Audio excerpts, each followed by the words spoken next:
ஜீவாவும் கோகுலும் வேறு வேறு லைனில் பிஸ்னஸ் செய்வதால் ஒருவருக்கொருவர் அடையாளம் தெரியவில்லை. நான் எந்த வீட்டு மருமகனாக இருந்தால் உனக்கு என்ன பிரச்சனை? ஏன் உங்கள் வீட்டில் ஏதாவது பொண்ணு வச்சிருக்கியா? ஜீவா கோபத்தில் சுருங்கிய முகத்துடன் கேட்டான். ஜீவா, வீணா கோபப்படாத, இவன் அந்த அளவுக்குலாம் வர்த்தில்லை. ஹரீஷ் ஜீவாவை அமைதிப்படுத்த முயற்சிக்க அந்த கோகுல் அப்போதும் அடங்காமல், உன்னை பார்த்தா கொஞ்சம் டீசெண்டாக தெரிகிற, எப்படி இவன் கூடலாம் ஃப்ரெண்டாக இருக்க என்று ஹரீஷை பற்றி நன்கு தெரிந்தவன் போல பேசினான். இங்கே பாரு, நீ ரொம்ப ஓவராக போயிட்டுருக்க. அனாவசியமாக என்னோட ஹரிஷை பற்றி தப்பாக பேசுகிற வேலை வச்சுக்காத.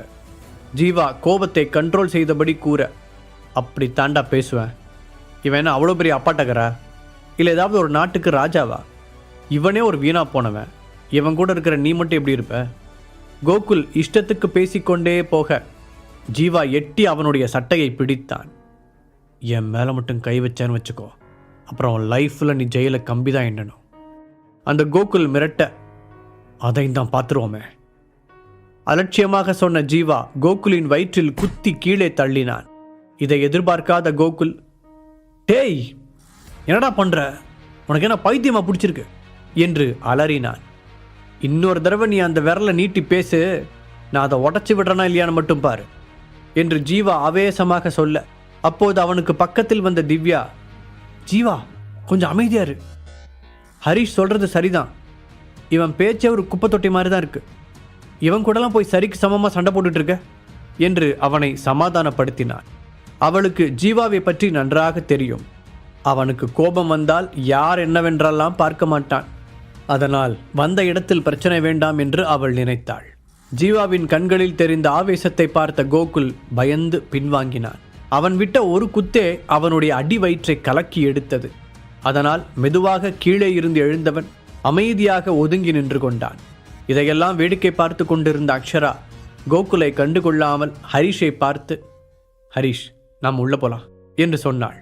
சரி போலாம் என்று அவளுக்கு பதில் சொன்ன ஹரீஷ் ஜீவாவின் தோளில் கை போட்டபடி, விடு நண்பா, இதுக்கெல்லாம் போய் டென்ஷன் ஆகிட்டு இருக்க, இவனை மாதிரி எத்தனை பேத்த நான் பார்த்துறேன் தெரியுமா, நீ வா போலாம் என்று அவனை இழுத்து கொண்டு முன்னால் செல்ல அக்ஷராவும் திவ்யாவும் சிரித்தபடி அவர்களுக்கு பின்னால் சென்றார்கள்.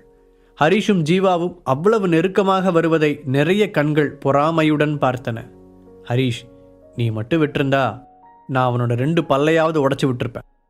அவனுக்கு என்ன திமிரு இருந்தால் ஏன் முன்னாடியே உன்னை பற்றி இப்படி பேசுவான்? எனக்கு இன்னும் ஆத்திரமே அடங்கலை. ஜீவா கூறியதை கேட்ட ஹரீஷ் பெருமையோடு அவனை பார்த்தான். உண்மையிலேயே நீ எனக்கு ஃப்ரெண்டாக கிடைக்க நான் கொடுத்து வச்சிருக்கணும் ஜீவா என்று மனதார நினைத்து கொண்டான். அப்போது, நம்ம தியானா மீடியாவுக்காக ஃப்ரண்ட் ரோவில் சீட் ரிசர்வ் பண்ணியிருக்காங்க சார் என்று நிகிதாவிடமிருந்து மெசேஜ் வர ஹரீஷுக்கு அங்கே சென்று உட்கார விருப்பமில்லை. அவன் ஜீவாவுடன் சேர்ந்து அந்த பெரிய ஹாலின் ஒரு பகுதியில் சாதாரணமாக அமர்ந்தான். ஹரீஷ், அவங்க ஏலம் விடுறதுக்காக வச்சிருந்த லிஸ்ட்டை நீ பாத்தியா? கேட்ட ஜீவாவின் கண்கள் பளிச்சிட்டது. இல்லையே ஜீவா, ஏன் அதில் ஏதாவது ஸ்பெஷலாக இருக்கா என்ற ஹரீஷ் ஆர்வத்துடன் அவனை பார்த்தான். அதில் உனக்கு யூஸ்ஃபுல்லான ஒரு விஷயம் இருக்கு, அதனால தான் கேட்டேன். ஜீவா சஸ்பென்ஸோடு கூற ஹரீஷின் ஆர்வம் அதிகரித்தது. ஏதோ ஒரு ஸ்பெஷலான ஹெர்பல் மெடிசனையும் ஏலத்தில் விட போகிறாங்கன்னு கேள்விப்பட்டேன். அது என்ன மாதிரியான எஃபெக்ட்ஸ் கொடுக்குன்னு இன்னும் யாருக்குமே தெரியாதான். ஜீவா உற்சாகமாக கூறினான். அப்படியா? உண்மையாகவே இது இன்ட்ரெஸ்டான விஷயமா இருக்கே. ஆமாம், நீ அதை ஏலம் எடுக்கலான்னு ஆசைப்படுறியா என்று ஹரீஷ் கேட்க, நான் அதை பற்றிலாம் யோசிக்கல, முதல்ல அது என்னன்னு பார்க்கலாம். ஜீவா யோசனையோடு பதில் சொன்னான். அப்போது அங்கு வந்த அக்ஷரா, ஹரீஷ் இங்கே யாராவது உட்கார போகிறாங்களா என்று கேட்டாள். இல்லை அக்ஷரா, நீங்கள் உட்காருங்க. ஹரீஷ் சிரித்து கொண்டே சொல்ல அக்ஷராவும் சந்தோஷமாக அமர்ந்தாள். அப்போது அவளை பார்த்த திவ்யா, ஏன் அக்ஷரா, உங்கள் ஃபேமிலிக்கு கண்டிப்பாக முன்னாடி வரிசையில் சீட்டு ஒதுக்கியிருப்பாங்களே என்று ஒரு மாதிரி கிண்டலான குரலில் சொல்ல, அதன் அர்த்தத்தை புரிந்து கொள்ளாத அக்ஷரா, ஆமாம், ஆனால் எனக்கு அங்கே உட்காரவே பிடிக்கல, ரொம்ப போர் அடிக்குது, அதான் இங்கே வந்துட்டேன் என்று கூறினாள். ஏன் திவ்யா, முக்கியமான ஆள் இங்கே இருக்கும்போது முன்னாடி வரிசையில் உட்கார கஷ்டமாக தானே இருக்கும், இதெல்லாம் போய் கேட்டுக்கிட்டு இருக்க? ஜீவா அவனுடைய பங்குக்கு கேலி செய்ய அப்போதுதான் அக்ஷராவிற்கு விஷயமே புரிந்தது. அவளுடைய முகம் வெட்கத்தில் சிவக்க ஹரீஷ் ஜீவாவையும் திவ்யாவையும் முறைத்தான். ஏன் உங்களுக்கு இந்த வேலை? நான் ஒன்றுமே செய்யாதப்பவே என் பொண்டாட்டி என் மேலே கோவமாக இருக்கா, இதில் நீங்கள் வேற புதுசாக எதையாவது கிளப்பி விட்டு என் குடும்ப வாழ்க்கையில் கும்மி அடிச்சிடாதீங்க தெய்வங்களே. ஹரீஷ் கையெடுத்து கும்பிட அவர்கள் இருவரும் சத்தமாக சிரித்தனர். அதை பார்த்த அக்ஷரா ஏதோ கேட்க வர அதற்குள் கோகுல் வேகமாக அவளுடைய பக்கத்தில் வந்தான். அக்ஷரா, நீ ஏன் இங்கே வந்து உட்கார்ந்திருக்க? முன்னாடி தான் நல்ல வெளிச்சமா இருக்கு என்று அவளை கூப்பிட முகத்தை சுருக்கிய அக்ஷரா, எனக்கு எங்க பிடிக்குதோ அங்க உட்கார்வேன், அது என்னோட இஷ்டம், அதை பத்தி உனக்கு என்ன என்று அவனுடைய முகத்தில் அடித்தது போல கூறினாள். அவளிடம் கேட்டதே தப்பு என்பதை உணர்ந்த கோகுல் வாயை மூடிக்கொண்டு அவள் பக்கத்தில் உட்கார்ந்தான். அடுத்து ஏலம் தொடங்குவதற்கான அறிவிப்பு வர எல்லோரும் நிமிர்ந்து உட்கார்ந்தார்கள். எடுத்த உடனேயே ட்ரீம் லவர் நெக்லஸை அவர்கள் ஏலத்தில் விட உணர்ச்சி வசப்பட்ட அக்ஷரா அவளுடைய சீட்டில் இருந்து எழுந்து நின்றாள். சொல்லப்போனால் அவளுடைய அப்பா இந்த நெக்லஸ் ஏலத்திற்கு வரப்போகிறது என்று சொன்னதால்தான் அவள் இந்த ஏலத்திற்கே வந்தாள். இந்த நெக்லஸை பற்றி தனியாக எதுவும் சொல்ல தேவையில்லை, ஆல்ரெடி உங்கள் எல்லாருக்குமே நல்லா தெரியும். இதோட ஆரம்ப விலை 5 crores என்று அவர்கள் தொடங்க அங்கு வந்திருந்த பாதி பேர் ஏமாற்றமடைந்தார்கள். அதன் தொடக்க விலையே அவர்களின் பட்ஜெட்டுக்கு மீறியதாக இருந்தது. இந்த விலையை கேட்டதும் அக்ஷரா அமைதியாக தன்னுடைய சேரில் உட்கார்ந்து விட்டாள். 5.25 கோடி சத்தமாக சொன்ன கோகுல், நான் உனக்கு அந்த நெக்லஸை வாங்கித்தரேன் அக்ஷரா என்று அவளை பார்த்து சிரித்தான். அக்ஷரா அவனுக்கு பதில் சொல்வதற்கு முன்பாகவே மற்ற ஒவ்வொருவராக கேட்டு 2 நிமிடத்தில் அந்த ஏலத்தின் விலை 8 கோடியில் வந்து நின்றது. கோகுல் அதிர்ச்சியுடன் மற்றவர்களை பார்த்தான். இவனுக்கெல்லாம் நிஜமாவே முட்டாளுங்களா? யூஸ் பண்ண நெக்லஸை போய் 5 கோடிக்கு வாங்குறானுங்க. அவன் யோசித்துக் கொண்டிருக்கும் பொழுதே ஒரு பெண் எழுந்து 10 கோடி என்றாள். அந்த இடமே சட்டென்று அமைதியானது. அதை கேட்டு கோகுலுக்கு கோபமாக வந்தது. அவனுடைய குடும்பம் பணக்கார குடும்பம்தான், ஆனால் இந்த நெக்லஸிற்கு இவ்வளவு பணத்தை செலவழிப்பது வீண் என்று அவன் நினைத்தான். அக்ஷரா கிட்ட வேற பெருமையாக வாங்கித்தரேன்னு சொல்லிட்டேனே, இப்போ என்ன பண்ணுறது? முதல்லையே அவள் என்னை மதிக்க மாட்டா, இப்போ நான் வாங்கி தரலன்னா என்னை ஒரு முட்டாளு நினச்சிருவா, என்ன பண்ணுறது? கோகுலுக்கு ஒரே கவலையாக இருந்தது.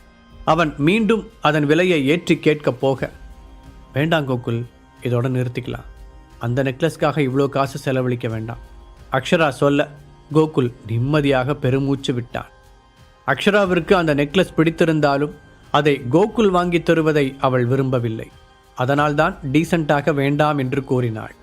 சரி அக்ஷரா, நீயே சொன்னதுக்கப்புறம் நான் ஏன் அதை வாங்க போகிறேன், நமக்கு வேண்டாது. கோகுல் சீரியஸாக சொல்லவும் பக்கத்தில் உட்கார்ந்திருந்த ஹரிஷுக்கு சட்டென்று சிரிப்பு வந்து விட்டது. ஏன்டா என்னை பார்த்து சிரிக்கிற? உன்னால் மட்டும் அந்த நெக்லஸை வாங்கிட முடியுமா? சும்மா சீன் போடத்தானே இந்த ஏலத்துக்கே வந்த என்று கத்திய கோகுல் ஹரிஷுக்கு பின்னால் இருந்து ஜீவா தலையை சாய்த்து பார்க்கவும் அமைதியாக உட்கார்ந்து விட்டான். இன்னொரு முறை அவனிடம் அடி வாங்க கோகுலுக்கு தெம்பில்லை. இப்போது அக்ஷரா அவனை முறைத்தாள். கோகுல், நீ திருந்தவே மாட்டியா?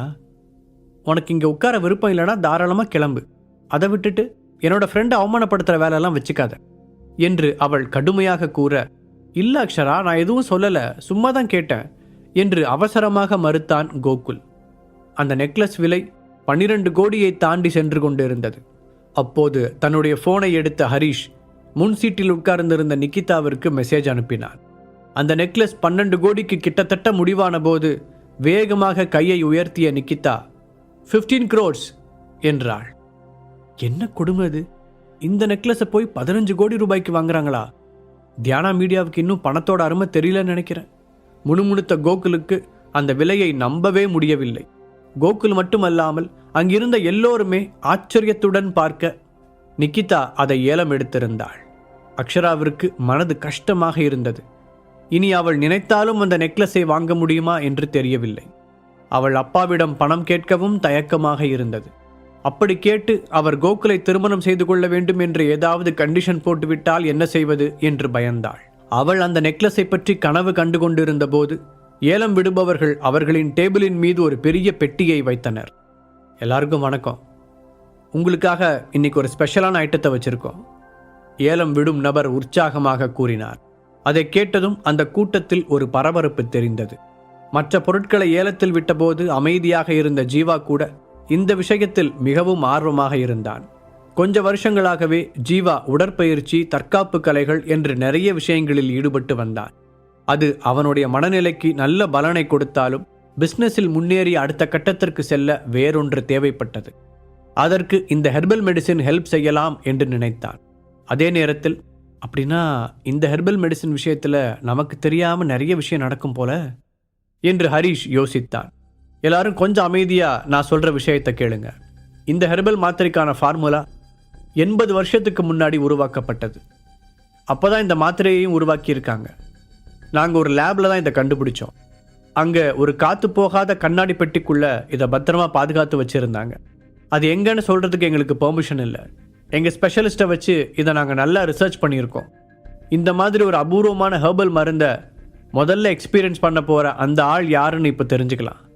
அந்த அதிர்ஷ்டசாலி நிச்சயமாக உங்களில் ஒருத்தர் தான். இதோட விலை 5 லட்சத்திலிருந்து தொடங்குது என்று அந்த ஏலம் விடுபவர் சத்தமாக கூற அடுத்த நிமிடம் அந்த ஹாலே பரபரப்பானது. 10 lakhs இன்னொருவர் எழுந்து சொல்ல, அவர் சொல்லி முடித்ததும் இன்னொரு பெண் 15 lakhs என்று கையை உயர்த்தினார். கொஞ்ச நேரத்தில் நிறைய பேர் ஏலம் கேட்க அந்த ஹெர்பல் மெடிசின் விலை 30 லட்சத்தையும் தாண்டி சென்று கொண்டு இருந்தது. ஓ, அப்படின்னா இந்த ஹெர்பல் மெடிசனை இப்படியும் விற்கலாமா? ஹரிஷுக்குள் யோசனை ஓடியது. நான் பிஸ்னஸ் பண்ணி ஒரு சாம்ராஜ்யத்தை உருவாக்கணும்னு நினச்சேன். ஆனால் இந்த ஹெர்பல் மெடிசனை விற்றும் என்னால் பெரிய லெவலில் வளர முடியும் போல இருக்கே. ஹரிஷ் யோசித்து கொண்டிருக்கும் போதே ஜீவா ஏலத்தை கேட்பதற்காக எழ ஹரிஷ் அவனை தடுத்தான். என்னாச்சு ஹரிஷ்? குழப்பத்துடன் கேட்ட ஜீவா. சொன்னா கேளு, வேண்டாம், அது எனக்கு சரியா படலை. ஹரிஷ் சொல்ல ஜீவா அவனை அதிருப்தியுடன் பார்த்தான். நான் அதை வாங்கி யூஸ் பண்ணி பிஸ்னஸில் இன்னும் கொஞ்சம் முன்னேற முடியுமான்னு பார்க்க விரும்புகிறேன் ஹரிஷ். எனக்கு தெரிஞ்ச நிறைய பேர் அதை பற்றி சொல்லியிருக்காங்க. ஜீவா பொறுமையில்லாமல் கூறினான். அதற்குள் அந்த மெடிசனை வேறு யாராவது வாங்கிவிட்டால் என்ன செய்வது என்று அவனுக்கு கவலையாக இருந்தது. நான் சொல்கிறத கேளு ஜீவா, இந்த மருந்து ஒருவேளை உண்மையானதாக கூட இருக்கலாம். ஆனால் அதை என்னதான் பாதுகாப்பாக பாக்ஸில் வச்சுருந்தாலும் இப்போ அதுக்கு எந்த பவரும் இருக்காது. நீ தேவையில்லாமல் உன்னோட பணத்தை வேஸ்ட் பண்ணாத என்று ஹரிஷ் கூற ஜீவா நம்ப முடியாமல் அவனை பார்த்தான். நிஜமாக தான் சொல்கிறியா ஹரிஷ்? கேட்ட ஜீவாவிற்கு இந்த முறை ஹரிஷ் சொல்வதை உறுதியாக நம்பலாமா வேண்டாமா என்று சந்தேகமாக இருந்தது. திவ்யாவை நான் எப்படி காப்பாற்றினேன்னு மறந்துட்டியா ஜீவா? ஹரிஷ் அழுத்தமாக கேட்க அதற்கு மேல் எதுவும் பேச முடியாத ஜீவா அமைதியாக உட்கார்ந்தான். இதையெல்லாம் கேட்டுக்கொண்டு இருந்த கோகுல் ஹரிஷை பார்த்து நக்கலாக சிரித்தார். உன்னால் அதை வாங்க முடியாதுங்கிறதுக்காக மற்றவங்களையும் அதை வாங்க விடாமல் தடுக்கிற பாத்தியா? சரியான பொறாம பிடிச்சவன்டா நீ என்று நக்கலாக சொல்ல அவ்வளவு நேரம் பொறுமையாக இருந்த ஹரிஷுக்கு இப்பொழுது உண்மையாகவே கோபம் வந்து விட்டது. நான் என் ஃப்ரெண்டு கிட்ட பேசிகிட்டு இருக்கேன், இப்படி டீசன்சியே இல்லாமல் உள்ள வர வேலை வச்சுக்காத. அப்புறம் நான் உன்னை வாங்க வேண்டாம்னு தடுக்கவே இல்லையே, உனக்கு இஷ்டம்னா நீ வாங்கிக்கோ என்று கடுமையான குரலில் கூறினான். அப்போ ஏன் உன் ஃப்ரெண்டை வாங்க வேண்டாம்னு தடுத்த? நீ எல்லாம் ஒரு ஃப்ரெண்டா? அவருக்கு ஏதாவது நல்லது நடந்துருமோன்னு நினச்சிதானே வேணும்னே அந்த டேப்லெட் சரியில்லை அது இதுன்னு சொல்கிற? கோகுல் திருப்பி திருப்பி அதையே பேச ஹரிஷுக்கு அவனை ஓங்கி அறைய வேண்டும் போல இருந்தது. அதற்குள் சத்தம் கேட்டு அங்கு வந்த செக்யூரிட்டி, சார், எதுவாக இருந்தாலும் நீங்கள் வெளியில் போய் பேசிக்கோங்க, ஏலம் நடக்கிற இடத்துல வீணா தகராறு பண்ணாதீங்க என்று கூறினார். அவர் சொல்லிக் கொண்டு இருக்கும் போதே என்ன பிரச்சனை? அதற்குள் சத்தம் கேட்டு அங்கு வந்த செக்யூரிட்டி, சார், எதுவாக இருந்தாலும் நீங்கள் வெளியில் போய் பேசிக்கோங்க, ஏலம் நடக்கிற இடத்துல வீணா தகராறு பண்ணாதீங்க என்று கூறினார். அவர் சொல்லிக் கொண்டு இருக்கும் போதே என்ன பிரச்சனை என்று கேட்டபடி ஒருவன் வர அங்கிருந்தவர்கள் உடனே பிரிந்து நின்று அவனுக்கு வழிவிட்டார்கள். புதிதாக வந்தவனை பார்த்து வேகமாக எழுந்து நின்ற அக்ஷரா, சாரி குமரன், அதெல்லாம் ஒரு பிரச்சனையும் இல்லை, இவங்க 2 பேருமே எனக்கு தெரிஞ்சவங்க தான், சும்மா பேசிகிட்டு இருக்கும்போது ஒரு சின்ன ஆர்கியூமெண்ட் ஆயிடுச்சு, அவ்வளோதான் என்று சமாளித்தாள். அதற்குள் அந்த குமரனை பார்த்த கோகுல், சார், உங்கள் ஃபேமிலி தானே இந்த ஏலத்தை நடத்துறது, நீங்கள் இப்போ ஏலம் விடுற ஹெர்பல் மருந்துக்கு எந்த பவருமே இல்லையா அப்படின்னு இவன் தான் அவனோட ஃப்ரெண்டு கிட்ட சொல்லி ஏலம் எடுக்க விடாமல் தடுத்தான் என்று போட்டு கொடுத்தான். அதை கேட்டு அந்த குமரனின் முகம் கோபத்தில் சிவந்தது.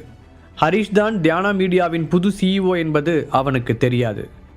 தியானா மீடியா சார்பாக நிகிதா மட்டுமே வந்திருப்பதாக அவன் நினைத்தான். கோகுல் சொன்ன விதத்தை பார்த்து அக்ஷராவின் முகம் பதட்டமாக மாறியது. குமரன் ஃபேமிலி இந்த ஏலத் தொழிலில் பல தலைமுறைகளாக இருப்பவர்கள், நம்பிக்கைக்கு பெயர் போனவர்கள், எப்படி இந்த அவமானத்தை பொறுத்து கொள்வார்கள்? ஹரிஷ் யதார்த்தமாக சொன்னதை கோகுல் வேண்டுமென்றே பெரிதாக்குகிறான் என்பதை உணர்ந்து பற்களை கடித்தவள், குமரன், நீங்க ஏலத்தில் விடுற பொருளை போய் யாராவது குறை சொல்லுவாங்களா? ஹரிஷ் அவர் ஃப்ரெண்டு கிட்ட வேற எதையோ பேசிக்கிட்டு இருந்தாரு, அதை அறகுறையாக கேட்டுட்டு கோகுல் வளர்றான், நீங்கள் போய் உங்கள் வேலையை பாருங்கள் ப்ளீஸ் என்று அதை சுமூகமாக பேசி முடிக்க முயற்சி செய்தாள். நான் ஒன்று சும்மாலாம் சொல்லலை, இந்த இடியட் தான் அந்த ஹெர்பல் மெடிசனால் எந்த யூஸும் இல்லைன்னு சொன்னான், அதை நான் என் காதால் கேட்டேன், எங்கே அவனை இல்லைன்னு சொல்ல சொல்லுங்கள் பார்ப்போம் என்று ஹரிஷை கை காட்டி கோகுல் சொல்ல, கோகுல், நீ ரொம்ப டூ மச்சாக போயிட்டுருக்க. ஹரிஷ் எங்ககிட்ட விளையாட்டாக தான் பேசிக்கிட்டு இருந்தார். அக்ஷரா எப்படியாவது ஹரிஷை காப்பாற்ற நினைத்தாள். ஆனால் குமரனின் முகம் இன்னும் சரியாகவில்லை. இந்த முறை அவனை நம்பி அவனுடைய ஃபேமிலி பொறுப்பை ஒப்படைத்திருக்கிறது. அதை சரியாக செய்ய வேண்டும் என்று ஒவ்வொரு சின்ன விஷயத்திலும் அவன் கவனத்துடன் இருக்கும்போது இந்த விவாதம் அவனுடைய ஏலத்தை தொந்தரவு செய்தது. ஹரிஷை யார் என்று அவனுக்கு தெரியாதென்றாலும் அக்ஷராவின் முகத்திற்காக கொஞ்சம் பொறுமை காக்க வேண்டியிருந்தது. ஓகே அக்ஷரா மேடம், இவர் விளையாட்டுக்கு பேசினதாகவே இருக்கட்டும். ஆனால் அதை இந்த ஏலத்துக்கு இடைஞ்சல் இல்லாத மாதிரி பேசினா பெட்டராக இருக்கும். இங்கே இருக்க இஷ்டம் இல்லைன்னா அவர் தாராளமாக வெளியே போகலாம். குமரன் முடிந்தவரை முகத்தை சாதாரணமாக வைத்துக்கொண்டு கூறினான். ரியலி சாரி குமரன், இனிமே இந்த மாதிரி நடக்காமல் நான் பார்த்துக்கிறேன். அக்ஷரா அவனிடம் மன்னிப்பு கேட்டாள். அதை கேட்டு தலையாட்டிய குமரன் அங்கிருந்து நகரத் தொடங்கிய போது ஹரிஷ் எழுந்து நின்றான். நான் ஒன்று ஜீவா கிட்ட விளையாட்டுக்கு பேசலை. இந்த ஹெர்பல் மெடிசன் ரொம்ப பழசாயிடுச்சு. கண்டிப்பாக அதுக்கும் ஒரு எக்ஸ்பைரி டேட் இருக்கும். என்னதான் அது சீல் வச்சு பாதுகாப்பாக இருந்தாலும் இவ்வளோ வருஷம் ஆனதால் அதோட ஒரிஜினாலிட்டி மாறி போயிருக்கும். இப்போ யாராவது அதை சாப்பிட்டா அது அவங்களுக்கு விஷமாக மாறுறதுக்கு கூட வாய்ப்பு இருக்குது. ஹரிஷ் குரலை உயர்த்தி சொல்ல எல்லோருடைய கவனமும் அவர்கள் பக்கம் திரும்பியது. அதை கேட்ட கோகுல், மிஸ்டர் குமரன், அவன் சொன்னதை கேட்டிங்களா? இதைத்தான் நான் அப்போ இருந்தே சொல்லிக்கிட்டு இருந்தேன் என்று குதித்தான். ஹரிஷ், நீ என்ன பேசிகிட்டு இருக்க? கொஞ்சம் அமைதியாரு. அவனுடைய தோளில் கை வைத்த அக்ஷரா டென்ஷனுடன் கூறினாள். இப்போது மறுபடியும் ஹரிஷின் அருகில் வந்த குமரன், உன்னை பார்த்தா அங்கே ஏலம் எடுக்க வந்த மாதிரியே தெரியல. வேணும்னே பிரச்சனை பண்ணணும்னு நினைக்கிறியா என்று அழுத்தமான குரலில் கேட்டான். நான் உண்மையை தான் சொல்கிறேன். இந்த பாக்ஸில் இருக்கிற ஹெர்பல் மெடிசன் கண்டிப்பாக இப்போ யூஸ்லெஸ் தான். ஹரிஷ் உறுதியாக கூற, நான் உன்னை கழுத்தை பிடிச்சி வெளியே தள்ளுறதுக்கு முன்னாடி நீயா போயிடுறது நல்லதுன்னு நினைக்கிறேன். சொன்ன குமரனின் முகத்தில் ஆத்திரம் தெரிந்தது. இப்போது வேகமாக எழுந்த ஜீவா, குமரன், நீங்கள் ரொம்ப அவசரப்படுறீங்கன்னு நினைக்கிறேன். ஹரிஷ் என்னோட ஃப்ரெண்டு. அவனை வெளிப்போன்னு சொல்கிறதுக்கு முன்னாடி நீங்கள் என்கிட்ட ஒரு வார்த்தை கேட்கணும். இப்போ சொல்லுங்கள், நிஜமாவே ஹரிஷ் வெளியே போகணும்னு நினைக்கிறீங்களா என்று கூர்மையான பார்வையுடன் கேட்க, சார் அது என்று இழுத்தான் குமரன். பிரபாகரன் குடும்பத்தைச் சேர்ந்த ஒருவனிடம் முகத்தில் அடித்தது போல பேச அவனுக்கு தயக்கமாக இருந்தது. சாரி சார், ஏதோ ஒரு மிஸ் அண்டர்ஸ்டாண்டிங் நினைக்கிறேன். அவர் உங்கள் ஃப்ரெண்டுன்னு எனக்கு தெரியாது. ஒரு நிமிஷம், எனக்கு ஒரு கால் வருது என்று சொன்னவன் ரிங்கே வராத ஃபோனை எடுத்து காதில் வைத்துக்கொண்டு அங்கிருந்து அவசரமாக நகர்ந்தான். குமரன் சென்றதும் அவர்கள் மீண்டும் அவர்களுடைய இடத்தில் அமர்ந்தனர். அப்போது கோகுல் அக்ஷராவிடம், இவனுக்கு போய் ஏன் ஹெல்ப் பண்ண என்று கடுப்பாக கேட்க, அவனை திரும்பி முறைத்த அக்ஷரா, நான் ஏற்கனவே சொன்னதை மறந்துட்டியா என்றாள். அப்படியே திரும்பி ஹரிஷை பார்த்தவள், ஹரிஷ் நீங்கள் புத்திசாலின்னு எனக்கு தெரியும். அதுக்காக இப்படி இடம் பொருள் தெரியாமல் எதையாவது சொல்லி வைக்காதீங்க. குமரன் ஃபேமிலி இங்கே ரொம்ப ஃபேமஸாக இருக்கிறவங்க. அவங்க விற்கிற எதுவும் அவ்வளோ சீக்கிரம் தப்பாக போக வாய்ப்பே இல்லை. ஸோ இனிமேல் யோசிக்காமல் எதுவும் பேசாதீங்க என்று அட்வைஸ் செய்தாள். அவள் சொன்னதற்கு பதில் எதுவும் சொல்லாத ஹரிஷ் தலையை மட்டும் ஆட்டினான். அவர்கள் பேசிக்கொண்டிருக்கும் போதே ஏலம் மீண்டும் ஆரம்பிக்க கொஞ்ச நேரத்தில் அந்த ஹெர்பல் மெடிசனின் விலை உச்சத்தை தொட்டது. 45 லட்சம் வரை யாரோ கேட்டிருக்க, திடீரென்று ஒரு வயதானவர் கையை உயர்த்தி 50 லட்சம் என்று சொல்ல அந்த ஹால் மொத்தமும் அவரை திரும்பி பார்த்தது. ஒரு ஹெர்பல் மெடிசனுக்கு $250 கோடி செலவழிக்க தயாராக இருக்கும் அவரை ஹரிஷ் நம்ப முடியாமல் பார்த்தான். இந்த மெடிசனை இவ்வளோ வேல்யூபிள்னா இவங்க எல்லாரும் நினைக்கிறாங்க? தனக்குள் கேட்டுக்கொண்ட ஹரிஷுக்கு உள்ளுக்குள் புதிய திட்டங்கள் உருவாகத் தொடங்கியது. 50 லட்சம் ஒரு தரம், 50 லட்சம் 2 தரம், 50 லட்சம் 3 தரம் என்று அந்த ஏலம் முடிய கடைசியாக அந்த ஹெர்பல் பாக்ஸ் அதை ஏலம் எடுத்த முதியவரின் கைக்கு சென்றது. ஆனால் அங்கிருந்த பலருக்கும் அவர் யார் என்று தெரியவில்லை. யார் இவர், புதுசாக இருக்காரு, இவ்வளோ பணம் கொடுத்து இந்த மெடிசனை வாங்குறாருன்னா கண்டிப்பாக ஏதாவது பெரிய ஆளாக தான் இருக்கும் என்று தங்களுக்குள் கிசுகிசுத்து கொண்டனர். அதையெல்லாம் கண்டுகொள்ளாமல் நடுங்கும் கைகளால் அந்த பாக்ஸை திறந்த முதியவர் உள்ளிருந்த ஹெர்பல் டேப்லெட்டை பார்த்து, இதைத்தான் 15 வருஷமாக தேடிக்கிட்டு இருந்தேன் என்று கண்கள் மின்ன கூறினார். அங்கிருந்த எல்லோரும் அவர் சொன்னதை கேட்டு ஆச்சரியப்பட்டனர். அப்போது அவர் பக்கத்தில் இருந்த ஒரு இளம் பெண் உற்சாகமாக, வாழ்த்துக்கள் தாத்தா, ஒரு வழியாக நீங்கள் ஆசைப்பட்டது கிடைச்சிருச்சு என்றாள். அவளுக்கு ஒரு 25 வயதிற்குள் தான் இருக்கும். அவள் சொன்னதை கேட்டு சந்தோஷமாக தலையசைத்த பெரியவர் ஆர்வமாக அந்த மூலிகை டேப்லெட்டை எடுத்து வாயில் போட்டுக்கொண்டார். அதை பார்த்த ஹரிஷ், இது நல்லதுக்கே இல்லை, விபரீதமாக ஏதோ நடக்கப் போகுதுன்னு தோணுது என்று மனதிற்குள் நினைக்க, நீ என்னமா அதுக்குள்ளே இருக்கிற டேப்லெட்டு வேஸ்ட்டு, விஷம் அப்படின்னு எதேதோ சொன்ன, அங்கே பார், அவர் நல்ல குத்துக்கல்லாட்டம் தான் இருக்காரு. கோகுல் வேண்டுமென்றே சத்தமாக கத்தினான். அவன் சொல்லி முடிப்பதற்குள் அந்த முதியவரிடமிருந்து ஒரு விசித்திரமான சத்தம் கேட்டது. அவர் கண்கள் இருள தலை சுற்றி போய் தடாலென தரையில் விழுந்தார். தாத்தா, உங்களுக்கு என்னாச்சு? பதட்டமடைந்த அந்த பெண் அவருக்கு அருகில் உட்கார்ந்து அவரை எழுப்ப முயற்சித்தாள். அதை பார்த்து அங்கிருந்த கூட்டம் அதிர்ச்சி அடைந்தது. ஒருவேளை அவர் சாப்பிட்ட அந்த ஹெர்பல் டேப்லெட்டோட ரியாக்ஷன் தான் இப்படி இருக்கா? ஒருவர் சொல்ல, இப்போது எல்லோரும் திரும்பி ஹரிஷை பார்த்தனர். ஏனென்றால் இதைத்தான் ஹரிஷ் முதலிலேயே சொல்லியிருந்தான். அக்ஷரா கூட ஹரிஷை அதிசயத்துடன் பார்த்தாள். ஆனால் ஹரிஷ் சொன்னது அப்படியே நடந்ததை பார்த்து கோகுலுக்கு ஏமாற்றமாக இருந்தது. இது ஏதோ கோயின்சிடன்ஸாக இருக்கும்னு நினைக்கிறேன். ஆனால் இந்த அக்ஷரா ஏன் இவனை இப்படி பார்க்குறா? ஏதோ 8வது அதிசயம் மாதிரி. நினைக்கும் போதே அவனுக்கு எரிச்சலாக வந்தது. அந்த இடத்தில் பயங்கரமான சலசலப்பு கேட்க வேகமாக அந்த இளம் பெண்ணிடம் சென்ற குமரன், மேடம், உங்கள் தாத்தாவுக்கு ஏற்கனவே வேறு ஏதாவது பிரச்சனை இருக்கா என்று அவசரமாக கேட்டான். அப்படிலாம் எதுவும் இல்லை. நீங்கள் எங்கள் தாத்தாவுக்கு கொடுத்த ஹெர்பல் டேப்லெட்டில் தான் ஏதோ பிரச்சனை இருக்குது. அதுக்கு முன்னாடி வரைக்கும் அவர் நல்ல ஆரோக்கியமாக தான் இருந்தார். அந்த பெண் கோபமாக கூற அங்கிருந்த எல்லோருடைய முதுகுத்தண்டும் சில்லிட்டது. அவர்களும் அந்த மாத்திரையை வாங்கி சாப்பிட ஆசைப்பட்டவர்கள்தான்.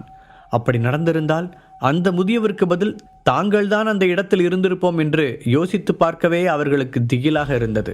மேடம், உங்கள் ஃபீலிங்ஸை நாங்கள் புரிஞ்சுக்கிறோம். பட் எங்கள் கம்பெனி ஏலம் விட்ட இதுலேயுமே இது வரைக்கும் ஒரு சின்ன தப்பு கூட நடந்ததில்லை என்று குமரன் சொல்ல, அப்படின்னா இது என் தாத்தாவோட தப்புன்னு சொல்கிறீங்களா? அது கரெக்டு தான். உங்களை நம்பி அதை வாங்கி சாப்பிட்டார்ல, அப்போ அது அவரோட தப்பாக தான் இருக்கும். என்ன எல்லாரும் வேடிக்கை பார்த்துட்டு இருக்கீங்க? யாராவது ஹெல்ப் பண்ணுங்க. ஆவேசத்துடன் ஆரம்பித்த அந்த பெண் கடைசியில் அழுது கொண்டே கூறினாள், இதை உடனே ஏற்பாடு பண்ணுறேன் மேடம். பதட்டமாக சொன்ன குமரன் வாசலில் நின்றிருந்த தன் ஆட்களுக்கு கை காண்பிக்க அங்கிருந்து 4-5 பேர் வேகமாக ஓடி வந்தார்கள். இங்கே பாருங்க குமரன், நல்லா கேட்டுக்கோங்க. எங்கள் தாத்தாவுக்கு மட்டும் ஏதாவது ஆச்சு, அதுக்கப்புறம் உங்களோட ஃபேமிலி இந்த பிஸ்னஸை பற்றி நினச்சி பார்க்க கூட முடியாது. இருக்கிற இடம் தெரியாமல் அழிச்சிருவேன். அந்த பெண்ணின் குரலில் தெரிந்த உறுதி அவள் கன்ஃபார்மாக செய்வாள் என்பதை உணர்த்தியது. மேடம், அதை பற்றி அப்புறமா பேசிக்கலாம். முதல்ல அவரை ஹாஸ்பிட்டல் கூட்டிகிட்டு போகலாம். அப்போ தான் அவர் காப்பாற்ற முடியும். அதை விட்டுட்டு எங்களை பிளாக்மெயில் பண்ணிகிட்டு இருக்காதீங்க. இதுக்கெல்லாம் பயப்படுற ஆள் நாங்கள் இல்லை. சொன்ன குமரனின் முகம் இறுக்கமாக மாறியது. நான் சும்மா உங்களை பயமுறுத்ததுக்காக சொல்கிறேன்னு நினைக்கிறீங்கல்ல என்றவள் தன்னுடைய தோளில் இருந்த ஹேண்ட்பேக்கை திறந்து ஒரு ஐடி கார்டை எடுத்து குமரனின் முகத்திற்கு நேராக காட்டினாள். அதை பார்த்த அடுத்த நொடி குமரனின் முகம் பேயறைந்தது போல பயத்தில் விளிரியது. சாரி மேடம், சத்தியமாக எனக்கு இது தெரியாது. அப்புறம் இப்படிலாம் நடக்கும்னு நானும் எதிர்பார்க்கல. தயவு செஞ்சு நான் மன்னிச்சிருங்க என்று சொல்லும்போதே அவனுக்கு வேர்த்து ஊற்றியது. தூரத்தில் இருந்து இதையெல்லாம் பார்த்து கொண்டு இருந்த ஹரிஷுக்கு அங்கு ஏதோ வித்தியாசமாக நடப்பது புரிந்தது. அந்த பெண் ஐடி கார்டை எடுத்து காண்பித்தவுடன் குமரனின் பாடி லாங்குவேஜ் மொத்தமாக மாறியதை கவனித்த அவன், ஜீவா, அங்கே என்ன நடக்குதுன்னு உனக்கு ஏதாவது ஐடியா இருக்கா என்று யோசனையோடு கேட்டான். நானும் அதைத்தான் பார்த்துட்டு இருக்கேன் ஹரிஷ். அங்கே நடக்கிறத கவனிச்சா குமரன் ஃபேமிலி ஏதோ ஒரு பெரிய சிக்கலில் மாட்டிக்கிட்ட மாதிரி தெரியுது. கொஞ்ச நேரத்துக்கு முன்னாடி அவன் நம்மக்கிட்ட எவ்வளோ திமிராக நடந்துக்கிட்டான். இப்போ பாரு, அந்த பொண்ணு முன்னாடி பயந்து போய் பம்மிக்கிட்டு நிற்கிறான். ஜீவாவும் அவனுக்கு தோன்றியதை சொல்ல ஹரிஷின் புருவங்கள் உயர்ந்தது. குமரனை அலட்சியமாக பார்த்த அந்த பெண், நான் சொன்னதோட அர்த்தம் இப்போ புரிஞ்சிருக்கும்னு நினைக்கிறேன்.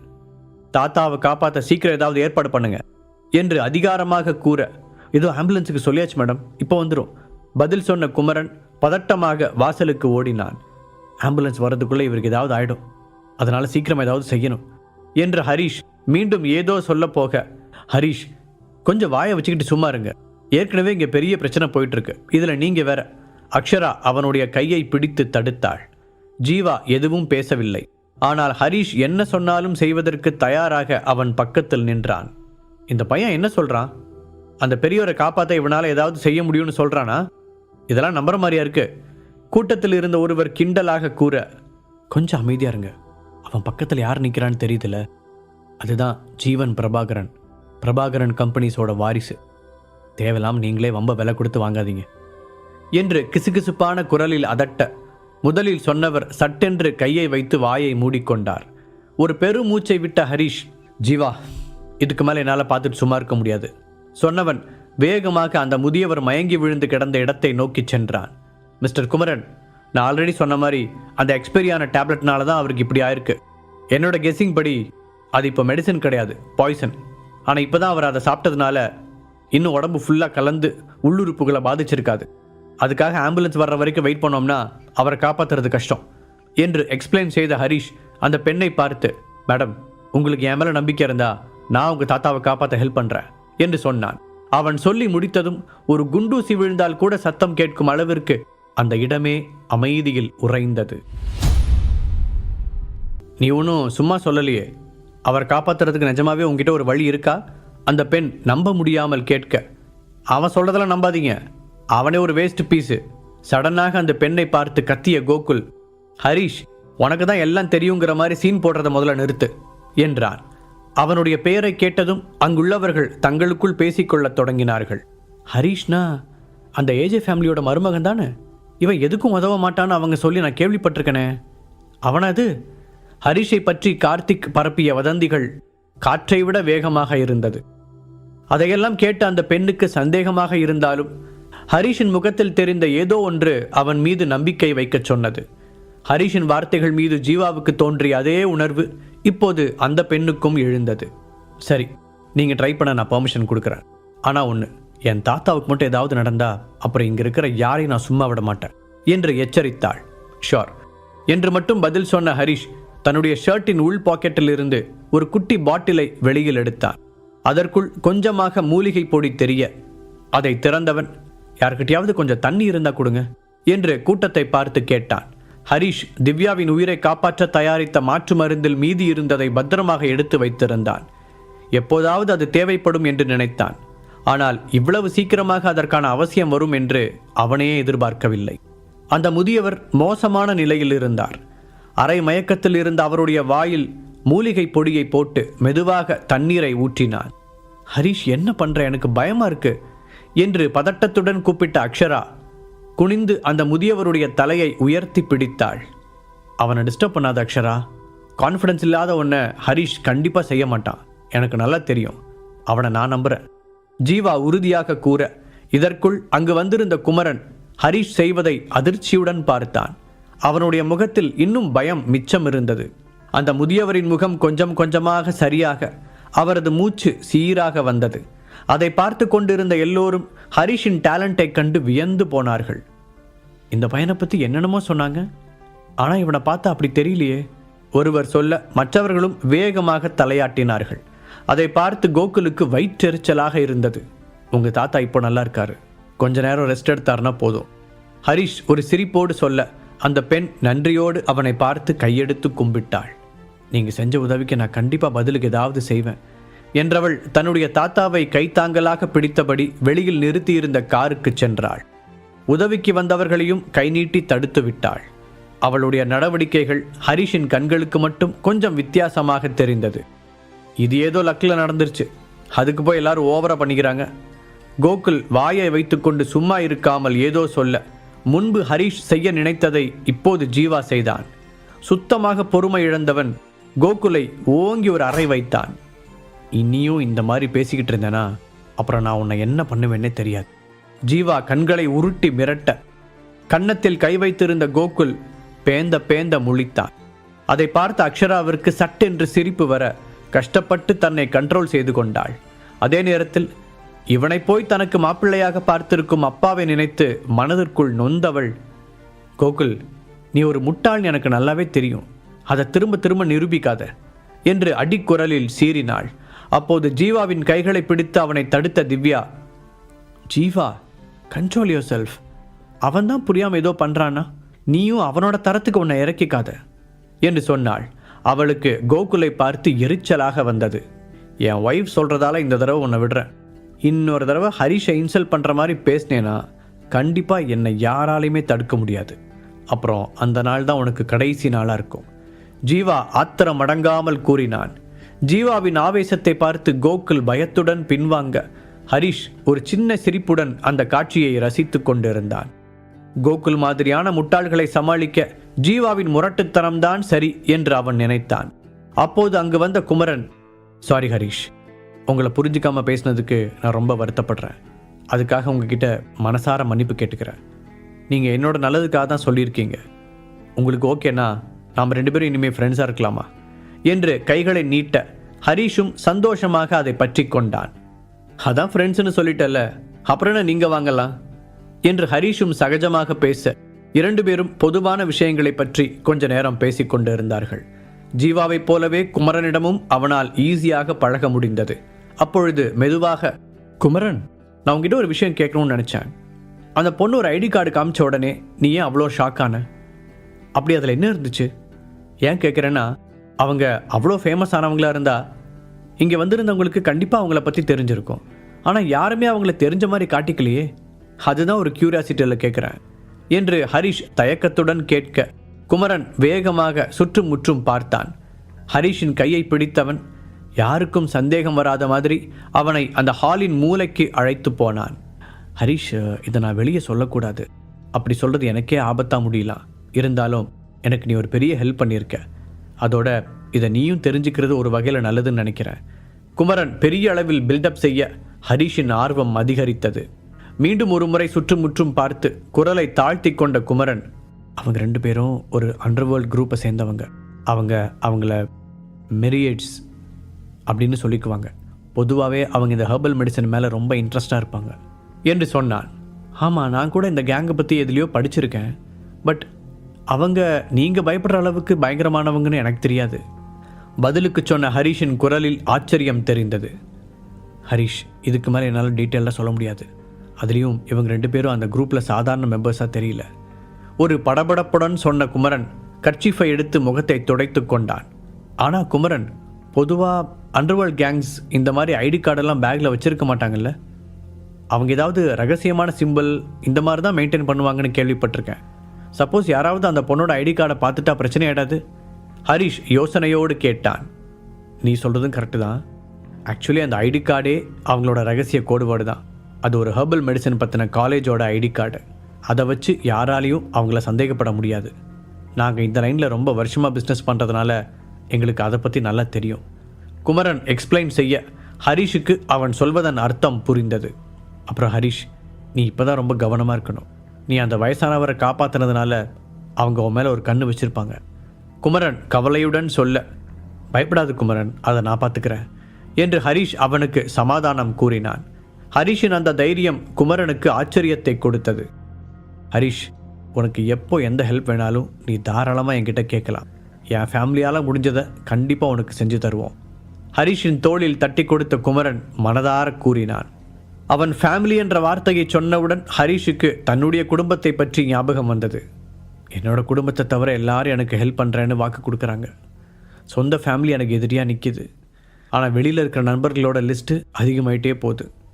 இதுக்கு நான் வருத்தப்படுறதா இல்லை சந்தோஷப்படுறதானே தெரியல என்று மனதிற்குள் நினைத்து கொண்டான். அதற்குள் ஜீவாவும் அங்கே வர, ஏலம் முடியும் வரை 3 பேரும் சேர்ந்து பேசிக்கொண்டே இருந்தார்கள்.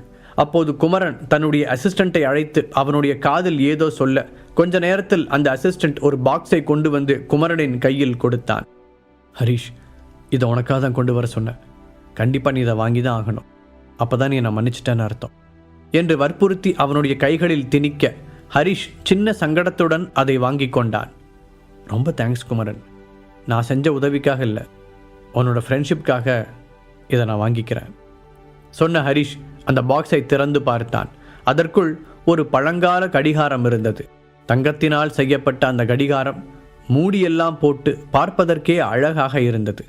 அதன் முனையில் ஒரு மெலிதான செயின் பிணைக்கப்பட்டிருக்க, தேவைப்பட்டால் அதை கழுத்திலும் போட்டுக்கொள்ளலாம் என்பது புரிந்தது. இது ரொம்ப அழகாக இருக்குது குமரன். எனக்கு இந்த மாதிரியான ஆன்டிக் கலெக்ஷன்ஸ் மேலே இன்ட்ரெஸ்ட் அதிகம். அதனால தான் இன்றைக்கி இங்கே ஏலத்துக்கே வந்தேன். ஹரிஷ் உற்சாகமாக சொல்ல, அதை கேட்ட குமரனுக்கும் சந்தோஷமாக இருந்தது. அப்போது ஹரிஷுக்கு கார் ஷெட்டில் இருந்து ஃபோன் வந்தது.